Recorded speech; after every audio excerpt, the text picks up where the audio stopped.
and you wake up just as your head falls. Dan?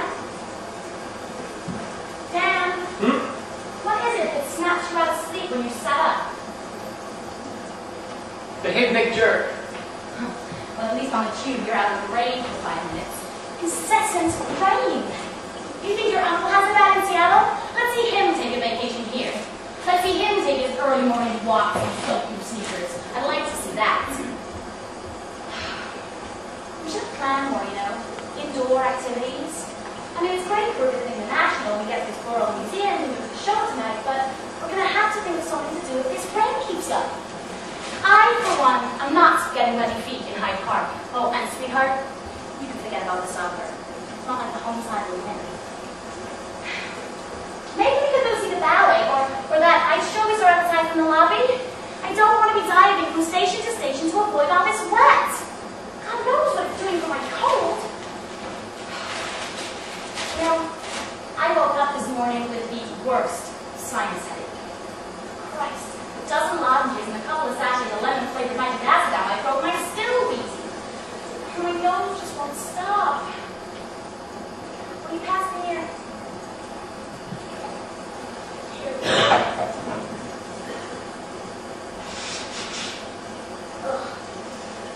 If this carries on much longer, I'm going to have to see a doctor. It's been lingering for the entire fall break, and it takes the fun out of everything. Honestly, Dan, I don't know how you do it. My jet lag this time has been heinous. I just lie awake thinking of things that we can serve Chris and Diana when they come visit, and it's not even as if they'll care or notice. I just can't seem to sleep. Hey, have you got my magazines there? Dan! Dan! What? My magazines? Don't worry, I'll get them. I'm bound to be awake half the night anyway, and I'll need something interesting to read. I would have gotten last night, but I knew I'd only wake you, and then where would we be? It's no use both of us being tired. You were out like a light. Dead to the world. And when we were discussing Proposition 7, you know, we really must do something about it, Dan. Get our voices heard. But no, you can't engage in any sort of intellectual dialogue that isn't about your books. Anyway, we came here to get away from all that. Sorry, take a break. So I'll stop worrying about it. I am tired. So I'll take a power nap before supper. Oh, I got a postcard for your parents. It's on the top there if you want to write something. We're booked for 6, right? At least then I won't fall asleep in here. So if John got done, you'll have me sleeping for the little revolution. So you'll wake me at 5? I'll need a shower before we head out. You'll wake me? Sure, 5. Right. Enjoy your paper.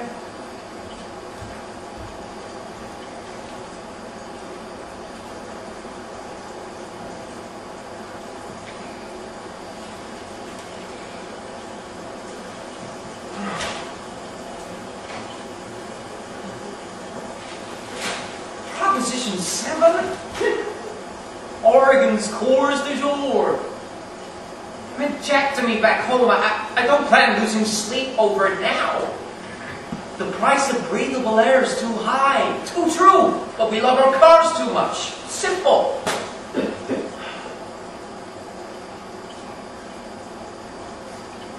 This is the 4th day of our vacation, and the 4th day of solid rain. You know, the thing I noticed about London yesterday is that it has so many different types of rain. Misty rain, sticky rain, and effectual rain. Hell, I've seen rain go sideways. Most of it doesn't do harm. It's only the type that floods your hotel room, forces you into a crappy room with a single bed that really irritates. Oh yeah, the type that clings to your glasses. Yeah, I hate that. Of course, Marcia hates it all. No point in complaining about the weather, I say. You can't change it. 5 o'clock this morning. I was nudged awake, only to be greeted by an amphetamine-pumped Barbie doll, surrounded by a dozen CG acid faces on the television. Her sing-song voice is telling me how the weather is going to improve as the week goes on. I don't need that. It's still raining now. There's nothing you can do about it.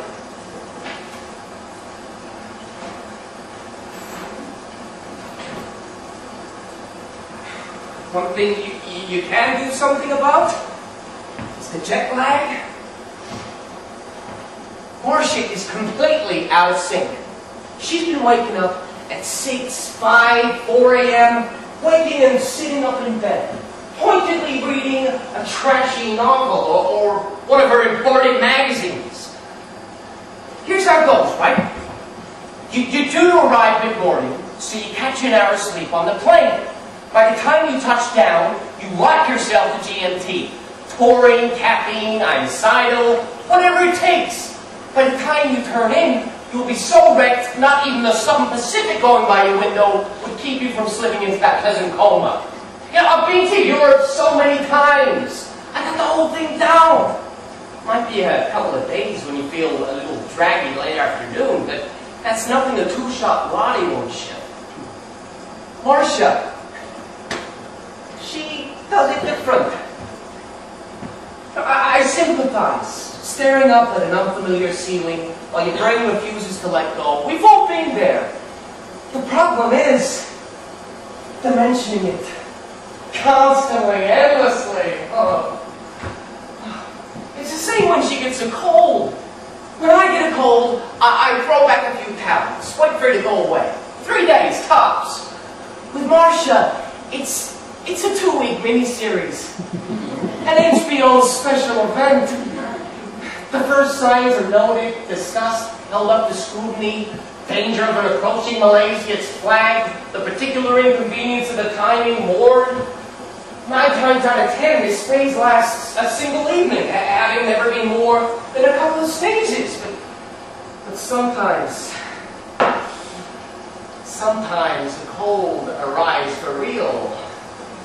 She'll wander down the next morning, face crumpled, nose red, hair as mad as you like, then for at least a week, the mentioning it, as if 20 times a day I'd said to her, "Now, darling, tell me exactly how every single little bit of you feels, and don't stint on the detail." There's a sore throat, a running nose, then she can't breathe properly, and she gets teary. "I'm not crying, why aren't you just watering?" Then it's the lethargy, the aches, the pains, the sinus report, the lower back, state of play, all for my benefit. Our cupboards come to resemble Hunter S. Thompson's trunk. Cough drugs, cold drugs, allergy drugs, bronchodilator drugs, anti-asthmatic drugs, anticholinergics, nasal decongestions, antihistamines.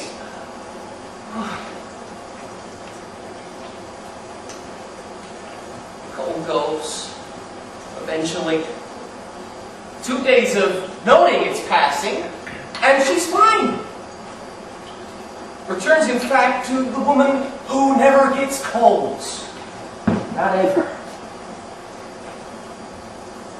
It's about here that the real problems start.